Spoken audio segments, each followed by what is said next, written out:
evening, we bring you the latest in the world of sports. I'm Paulo Del Rosario. We bring you the conversations you want to hear from your favorite icons and athletes. I'm Diego Dario.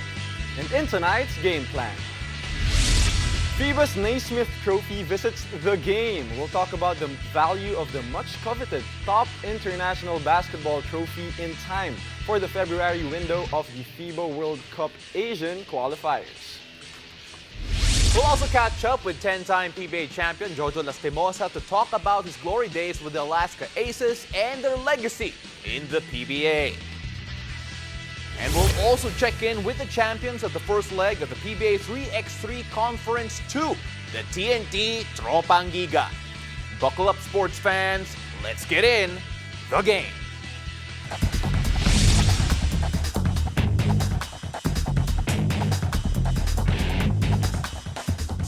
As Gilas Pilipinas started their first training day today inside the FIBA World Cup Asian Qualifiers bubble, we will be witnesses to history right here on the show.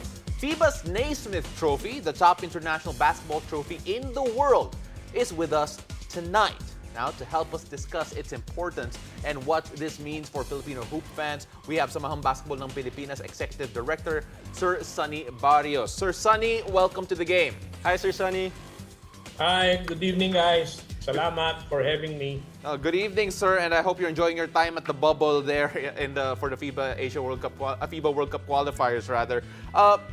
Sir, the last time the trophy was here was actually part of a trophy tour back in 2018, if I'm not mistaken. And yung vibe is a bit different right now, considering that at the end of all of this, we're hosting the World Cup. Can you tell us a bit about how different that feeling is for the SBP this time around? Well, you're correct. No, the big difference is that now we are hosting the World Cup, unlike before when the tour was just part of its journey for participating teams at that time. No, but this time we are the lead host of a very pioneering kind of hosting, multi-hosting. First time it's going to happen for the World Cup of basketball. But we are the lead host together with our co-hosts Japan and Indonesia. We will be hosting the 2023 FIBA Basketball World Cup. And no less than the head of FIBA Marketing, Mr. Andreas Bifiger, brought the Naismith Trophy himself, no? Yeah. Yep. For this occasion, wherein other things are happening actually, not just the trophy coming over.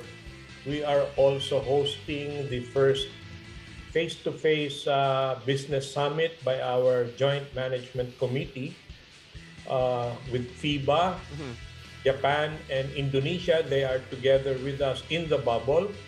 We will start the business summit. It's a 2-day business summit to start tomorrow and the 24th. And then, of course, the qualifiers, like you mentioned, will start on the 24th, no? Yep. Up to the 28th, leading up to the ticket launch for the 2023 World Cup. Now, where, sir, on March 1st. Okay, now, Sir Sonny, how is SBP supporting the FIBA World Cup trophy stop here in the country and also the lead up to the 2023 Basketball World Cup in general? Maybe something that the fans do not know. Well, the trophy will sort of tour in Metro Manila principally. No? This is just a mini stop of the Naismith. A bigger tour will take place later on, midway to the 2023 journey. You know? But kindly, to the public, kindly wait for the announcements where the trophy will go to some iconic places like the Mall of Asia Arena area. You know? Yeah. So Well, that's how we will conduct it. You know, Sir Sonny, it's actually a good point that you mentioned, talking a bit about the fans and having the opportunity to see it. Can you describe just how special and this trophy is in particular? Kasi syempre, this trophy has been redesigned for 2019, and now this is going to be the second edition that we're going to have it here. When people see it, and when the players have seen it, I'm sure, can you talk about yung inspiration that it actually brings hoop fans and the players when they know that ito yung yung biggest prize in world basketball? Well, like you said, the significance is that it's the prize for the best team for this coming World Cup. 32 teams, the best teams in the world, representing the different FIBA zones all over the world. No? Asia, Americas, Europe, Africa, Oceania will be represented in the hosting that will take place over here, where the 16 of the 32 teams will play their group phase, and then the last 8, the final 8, which is called the playoffs phase, take place also here in the Philippines. No? And as you know, the trophy is named no less than the inventor of the game of basketball, Mr. Naismith. Yes. Sir Sonny, thank you very much for all those updates, and hopefully, hopefully we get to see you soon and talk more about the preparations of the Philippines and the rest of the hosts in the lead up to the FIBA Basketball World Cup. Maraming salamat, sir. Stay safe there, Novedal. Thank you, sir. Salamat sa inyo. Catch the FIBA World Cup Asian Qualifier Games here in Manila starting on Thursday, February 24. You can watch the games on One Sports and One Sports Plus, or why not catch it live? Tickets are now available via ticketnet.com.ph or call 891-15555. Lower box tickets are at 500 pesos, while upper box tickets cost 200 pesos. Yeah, I can't wait to see the fans there at the games and see everyone cheer for Gilas Pilipinas and again. The fans also can see and this they can trophy. see this. They can see this. After the break, we'll go on a trip down memory lane with 10-time FIBA champ Jojo Lastimosa to talk about his time with the Alaska Aces franchise. Stay tuned. You're watching The Game.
Welcome back to The Game. I'm Diego Daria.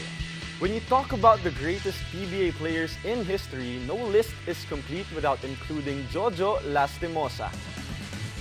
As you can see right here, he's a multiple-time PBA champion, also a Finals MVP, multiple-time PBA All-Star, Mythical 5 Rookie of the Year, and his jersey was also retired by the Alaska Aces, so Jojo Lastimosa, really a legend in the PBA. In other words, magaling si Jolas. Yes, sir. And tonight, we are joined by the man himself who won 9 of those PBA titles playing for the Alaska Aces. Coach Jolas, Idol, welcome to the game. Hello, Diego. Hi, Paolo. Good to be here. All right, Coach. First of all, baka pwede mo ikwento sa amin, what was your initial reaction when you found out that the Alaska Aces franchise will be leaving the PBA after this conference? I was surprised, actually, even though I was already hearing the news as far back as 10 years before that it was going to be sold eventually. But, you know, it never surprised you when eventually that time will come, and that was last Wednesday. So I was just as surprised as you guys. Well, Coach, first of all, thank you very much for accepting this call kasi syempre, you've already done so many interviews about Alaska in the past few days. A lot of people have asked you about yung legacy nila and your time there. But right now, seeing all the love all of a sudden for the Alaska Aces, nagulat ka ba that so many people have come up and, you know, declared how much Alaska has changed them as basketball fans, as players? Nagulat ka ba in terms of yung impact ng franchise na to?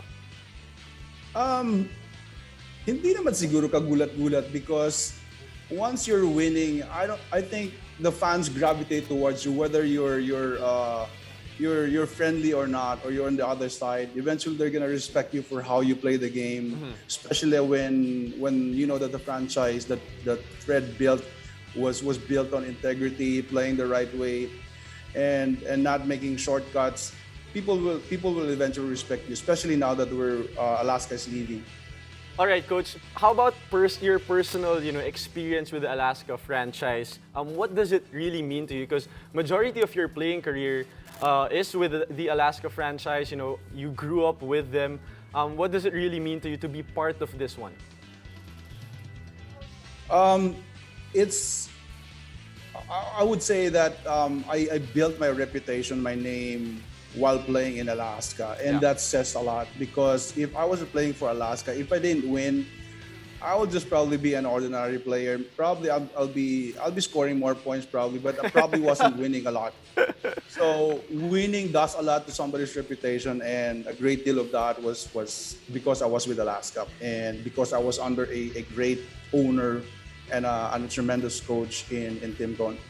I like how rings are more important than points for you, Coach. That's already plus additional plus points right now, just hearing that. Pero, syempre... It was hard. I was scoring before Johnny Bong came in, before Jeff came in. I was scoring a lot. But it was getting so tiresome, doing all the work, getting double teams. I had to kick it out. And when they came in, the game was easier. Yeah.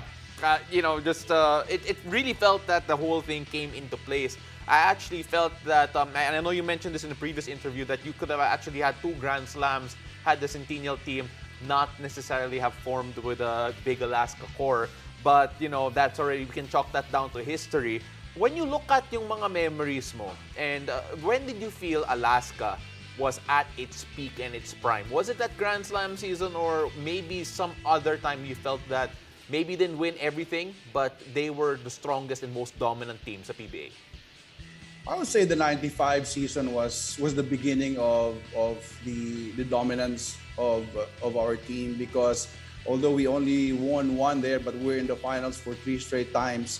We won in 94. I think we were in the finals 8 straight times, and wow. I don't know if that was probably paralleled only during the Crispa days, but getting to the finals 8 straight times, it's feat enough. So in 94, we won 1, and then in 95, we won 1, the last conference with Sean, but we were in the finals. So when we lost that Game 7 against Sunkist, and I think I remember meeting with the guys and telling them 96 could be a special year for us, and we know what's coming, and John is just coming into his own, and Jeff is going to be in his 2nd year, and I was at the peak of my career. So everyone is... we were all in sync, and we were ready to just go. Yeah. All right. So, Coach, personally though, do you think that 1996 first All-Filipino Championship is you're probably one of the most memorable for you because you also won Finals MVP in that one. You're nodding, you're smiling. I think that we know the answer. Coach, you don't have to kick it out We to the other teammates. You can shoot your shot in this question. 96 was extremely sweet for me because it was my first All-Filipino crown. I was in the All-Filipino finals with Pure Foods. I was there for 3 straight years. Yeah. Beginning in my rookie year, 88, 89, 90, if I'm not mistaken. And then I always lose. And All-Filipino is, you can always say that if you win that one, you are going to be the best in the country without any reinforcement. Yeah. So when we won that first one in 96, I said, this is probably going to be the sweetest. And probably the only thing that's going to top this is winning the Grand Slam. Well, eventually that did happen. Yep. And Coach, it's interesting because a lot of people have talked about what Alaska has done, yung achievements nila. But I actually want to talk about who made it difficult for you or who did you enjoy matching up against, Ang dami especially nun. during that time. Kasi I remember at one point, Alaska built a reputation as the Ginebra Killers. They were the ones that would take down any crowd favorite and just were so ruthless and efficient. Do you have any favorite memories of going up against anyone or any team in particular, Coach?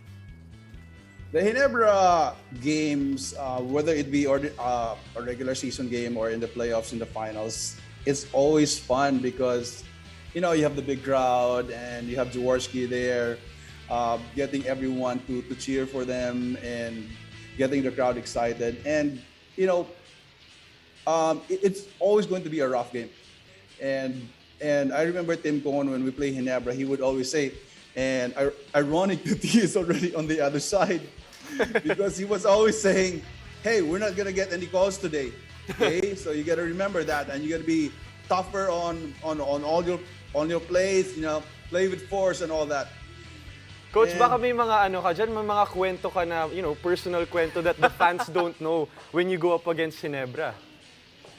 Well, I remember Jaworski, and he had a son, si Dudot.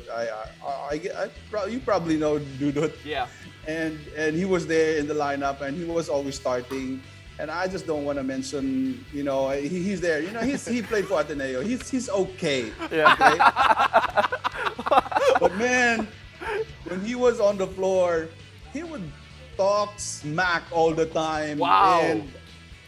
And I would just look at him and say, my God, the gall of this guy, you know, you know, talking smack to us. You know, I was playing basketball since I was 8 years old, and this is my profession. And you know, I just couldn't stand that people talk smack at me, and we were at the peak of our game. And you know, it was just part of the game, and you know, that little banter there, here and there, but all is good. Like, Part you of know, the game, yep.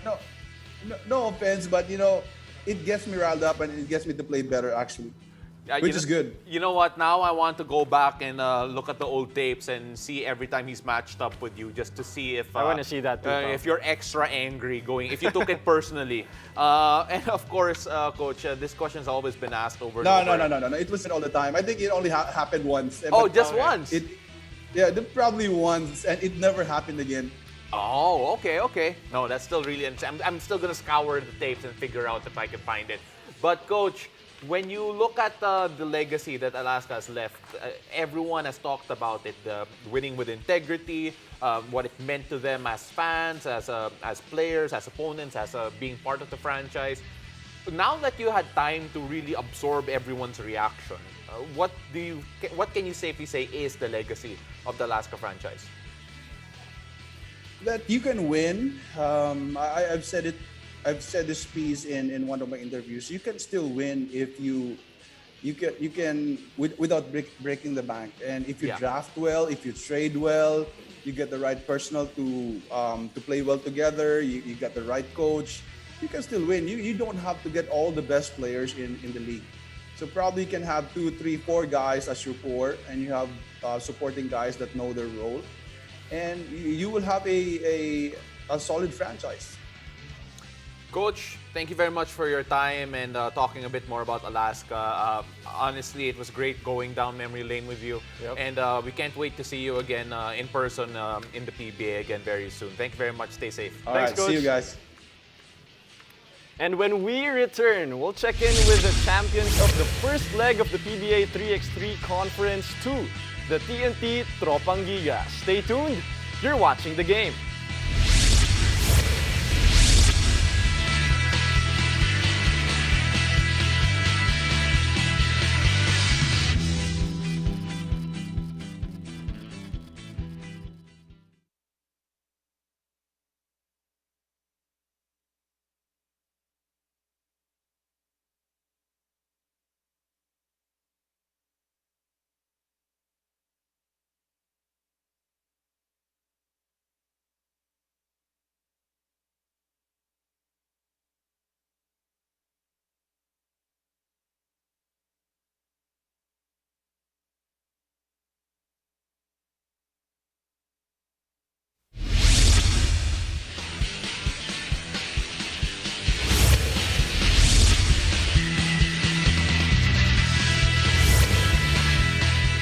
You're watching the game. I'm Diego Dario. The first leg of the PBA 3x3 Conference 2 happened over the weekend and the TNT Tropang Giga took first blood. Here to talk about the recent triumph are members of the champion team, Almond Vosotros and Lervin Flores. Mga idol, welcome to the game. Thank you. Thank you for having me again. Alright, Almond, ikaw uunahin ko dito kasi grabe yung clutch shot mo nung championship. Pero before we talk about that finals matchup, kamusta? Ano yung difference ng second conference compared to the first conference ng PBA 3x3? Siguro for me, yung sa amin medyo nag-matured kami ng konti. So alam na namin kung paano maglaro ng 3x3. Meron na kami idea, like mga strategies na ngayong second conference. First of all, Almond, I have to say, not only have you improved as a team, pero kahit sa mga interview, nag-improve ka na. Grabe, parang PR manager ka na dito. Pero, Lervin, I wanna ask you, Lervin, kasi yung competition nyo this year, it feels like, siguro kalahati ng mga teams doon nag-change ng roster eh. Parang umaba silang lahat, parang lumakas silang lahat.